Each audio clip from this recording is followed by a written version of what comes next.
केजरीवाल की जमानत पर फिलहाल ब्रेक लग गया है। दिल्ली हाईकोर्ट ने ईडी की याचिका स्वीकार करते हुए केजरीवाल की जमानत पर सुनवाई की और बहस के बाद फैसला सुरक्षित रख लिया है। बता दें कि 20 जून को राव रेवेन्यू कोर्ट स्थित विशेष अदालत की अवकाशकालीन बेंच ने केजरीवाल को जमानत दे दी थी। मामले को लेकर सियासी बयानबाजी का दौर जारी है।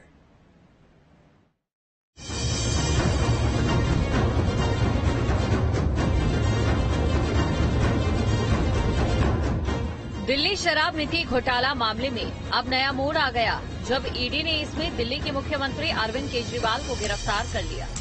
ये शराब नीति घोटाला मामले में ईडी की सबसे बड़ी गिरफ्तारी थी और ईडी के इस एक्शन की टाइमिंग को देखते हुए देश की सियासत में भूचाल आ गया था।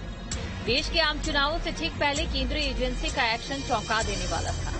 उसके बाद लोकसभा चुनाव में प्रचार के लिए अरविंद केजरीवाल को कोर्ट ने जमानत दे दी थी, लेकिन एक बार फिर उनकी जमानत पर सियासी संग्राम छिड़ गया।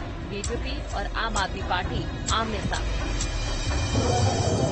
अभी कल ही आपके मुख्यमंत्री को बेल मिली।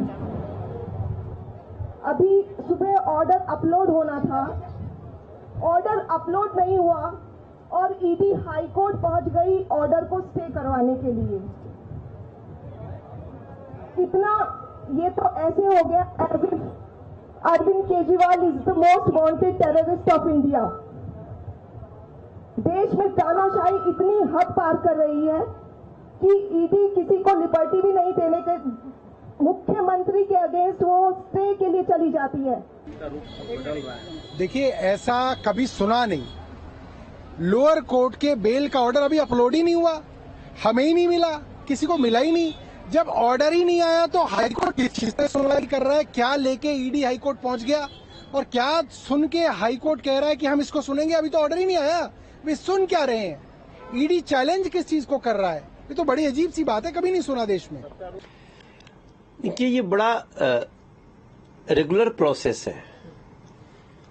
कोर्ट किसी को बेल दे, किसी को बेल ना दे, जेल दे, ये कोर्ट के ऊपर निर्भर है।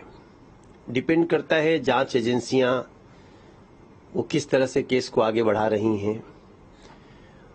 अरविंद केजरीवाल के मामले में जो कल से मैं सुन रहा हूं, बेल पर इतनी खुशी या बेल होने के आहट पे इतनी खुशी, ये मैं अरविंद केजरीवाल गैंग के लोगों को ही इतना खुश होते देख सकता हूं। बेल कोई राहत नहीं है। बेल एक टेम्पररी प्रोसेस है कि आपके ऊपर केस चल रहा है। अब कई बार कुछ 50,000 लाख रुपए के, 10,000 रुपए के मुचलके पे, कुछ लोग तो 5,000 के भी मुचलके पे निकलते हैं। तो ऐसा प्रोसेस में सुन रहा था मैं। हमें कोर्ट के ऊपर भरोसा है।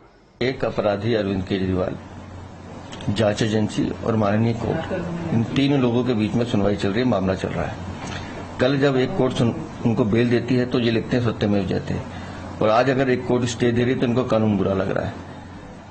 इन लोगों को ये समझना चाहिए कि शराब नीति में एक बड़ा घोटाला हुआ है। खुद न्यायालय कई बार इस बात को कह चुका है कि अरविंद केजरीवाल का इसमें भूमिका है। अरविंद केजरीवाल पूरे शराब नीति घोटाले के सूत्रधार हैं। तो जब इस तरह के आरोप लगते हैं तो जांच एजेंसी अपना काम कर रही है और न्यायालय ने निर्णय देना है। अरविंद केजरीवाल जेल भी न्यायालय के निर्णय से गए थे और बाहर जब भी आएंगे तो न्यायालय के निर्णय से आएंगे। तो ये मुझे लगता है जांच एजेंसी और न्यायालय को छोड़ देना चाहिए। दिल्ली शराब नीति घोटाले में 9 समन भेजने के बाद ईडी ने केजरीवाल को 21 मार्च को गिरफ्तार कर लिया। ग्राफिक्स के जरिए इस पर नजर डालते हैं। 21 मार्च केजरीवाल गिरफ्तार। 10 मई सुप्रीम कोर्ट ने चुनाव प्रचार के लिए 21 दिन की जमानत दी। 17 मई दिल्ली शराब नीति में ईडी ने 8वीं चार्जशीट दाखिल की। इसमें केजरीवाल और आम आदमी पार्टी का नाम शामिल है। 2 जून केजरीवाल ने तिहाड़ में सरेंडर किया। राव रेवेन्यू कोर्ट ने केजरीवाल को जमानत दिए जाने के इसी फैसले का विरोध ईडी ने किया, जिसे लेकर सियासत जारी है। 3 न्यूज स्टेट।